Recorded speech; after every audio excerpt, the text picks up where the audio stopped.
मोहनजोदड़ो में कुछ ऐसे कंकाल मिले थे जिसमें रेडिएशन का असर था। महाभारत में सौप्तिक पर्व के अध्याय 13 से 15 तक ब्रह्मास्त्र के परिणाम दिए गए हैं।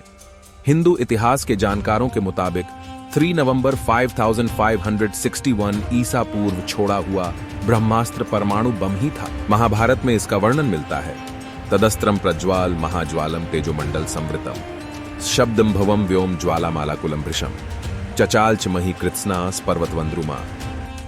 अर्थात ब्रह्मास्त्र छोड़े जाने के बाद भयंकर वायु जोरदार तमाचे मारने लगी। सहस्रावधि उल्का आकाश से गिरने लगे। भूत मात्रा को भयंकर महाभय उत्पन्न हो गया। आकाश में बड़ा शब्द हुआ। आकाश जलाने लगा।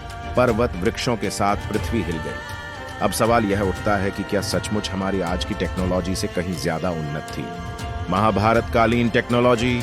महाभारत में एक से एक बढ़कर योद्धा थे जो शक्तिशाली होने के साथ ही विचित्र किस्म की सिद्धियों और चमत्कारों से भी संपन्न थे। श्री कृष्ण तो स्वयं भगवान विष्णु थे, लेकिन उनके समक्ष और सामने जो योद्धा लड़ रहे थे वे भी कम नहीं थे। सहदेव भविष्य में होने वाली हर घटना को पहले से ही जान लेते थे।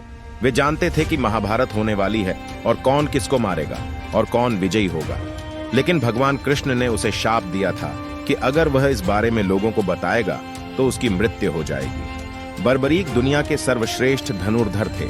बर्बरीक के लिए 3 बाण ही काफी थे, जिसके बल पर वे कौरवों और पांडवों की पूरी सेना को समाप्त कर सकते थे। युद्ध के मैदान में भीम पौत्र बर्बरीक दोनों खेमों के मध्य बिंदु एक पीपल के वृक्ष के नीचे खड़े हो गए और यह घोषणा कर डाली कि मैं उस पक्ष की तरफ से लड़ूंगा जो हार रहा होगा।